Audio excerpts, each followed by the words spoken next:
ज्योतिष की दुनिया में जब हम किसी की कुंडली देखते हैं तो अक्सर ग्रहों की ताकत और कमजोरी की बात होती है। कोई ग्रह उच्च का है यानी बहुत मजबूत, तो कोई नीच का है यानी कमजोर। आमतौर पर नीच शब्द सुनते ही मन में एक नेगेटिव ख्याल आता है कि अरे ये ग्रह तो कमजोर है, ये तो सिर्फ परेशानियां ही देगा। लेकिन ज्योतिष इतना सीधा नहीं है। कभी कभी जो चीज सबसे बड़ी कमजोरी दिखती है वही जिंदगी की सबसे बड़ी ताकत बन जाती है। और इसी का सबसे बड़ा उदाहरण है नीच भंग राजयोग। ये एक ऐसा चमत्कारी योग है जो किसी इंसान को जमीन से उठाकर आसमान पर बिठा सकता है। ये दिखाता है कि कैसे शुरुआती संघर्ष और मुश्किलें बाद में एक शानदार सफलता की कहानी लिख सकती हैं। तो सबसे पहले ये समझते हैं कि किसी ग्रह के नीच होने का मतलब क्या है। देखिए, वैदिक ज्योतिष में हर ग्रह के लिए एक राशि ऐसी होती है जहां वो खुद को बहुत कंफर्टेबल और ताकतवर महसूस करता है, उसे हम उसकी उच्च राशि कहते हैं। ठीक इसी तरह एक राशि ऐसी भी होती है जहां वो ग्रह बहुत असहज और कमजोर महसूस करता है, उसे उसकी नीच राशि कहा जाता है। इसे ऐसे समझिए जैसे कोई राजा अपने आलीशान महल में हो तो वो उच्च का है, लेकिन अगर वही राजा किसी दुश्मन के इलाके में बिना किसी सेना के फंस जाए तो वो नीच का हो गया।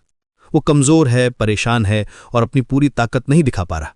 तो जब कोई ग्रह किसी कुंडली में अपनी नीच राशि में होता है तो वो अपने अच्छे फल देने में मुश्किल महसूस करता है।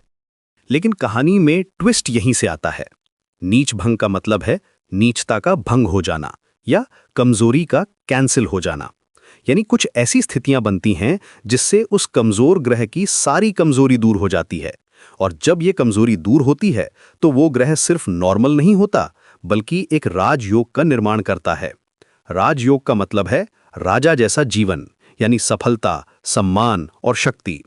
तो नीच भंग राजयोग का पूरा मतलब हुआ एक कमजोर ग्रह की कमजोरी का इस तरह से कैंसिल होना कि वो इंसान को राजा जैसी सफलता दिला दे। ये योग उस लोहे की तरह है जिसे पहले खूब तपाया जाता है, पीटा जाता है और फिर वो एक मजबूत तलवार बन जाता है। अब सवाल उठता है कि ये योग बनता कैसे है। इसकी कुछ खास ज्योतिषीय स्थितियां होती हैं। मैं आपको कुछ मुख्य नियम बहुत ही सरल भाषा में बताता हूं। पहला नियम यह है कि जो ग्रह नीच का है वो जिस राशि में बैठा है उस राशि का स्वामी अगर कुंडली में लग्न से या चंद्रमा से केंद्र के घरों में यानी पहले, चौथे, सातवें या 10वें घर में बैठा हो तो नीच भंग हो जाता है। दूसरा नियम है कि जिस राशि में कोई ग्रह नीच का होता है उसी राशि में कोई दूसरा ग्रह उच्च का भी होता है। अगर वो उच्च होने वाला ग्रह लग्न या चंद्रमा से केंद्र में बैठा हो तब भी ये योग बनता है।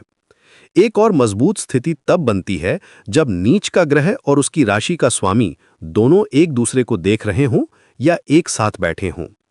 इन स्थितियों में कमजोर ग्रह को कहीं न कहीं से एक मजबूत सपोर्ट मिल जाता है जिससे उसकी कमजोरी ताकत में बदल जाती। तो जब किसी की कुंडली में ये योग बनता है तो इसका असर कैसा होता है? नीच भंग राजयोग वाले व्यक्ति की जिंदगी की शुरुआत अक्सर संघर्षों से भरी होती है। उन्हें काफी मेहनत करनी पड़ती है, काफी रुकावटें झेलनी पड़ती हैं। ऐसा लगता है जैसे किस्मत उनका साथ ही नहीं दे रही।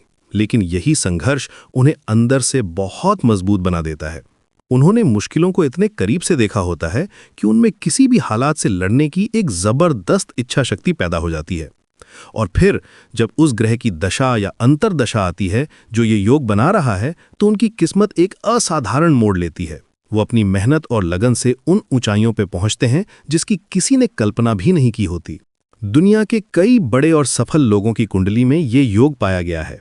सदी के महानायक अमिताभ बच्चन की कुंडली में शुक्र ग्रह नीच का होकर बैठा है, लेकिन बुध के साथ होने से वहां एक शक्तिशाली नीच भंग राजयोग बन रहा है।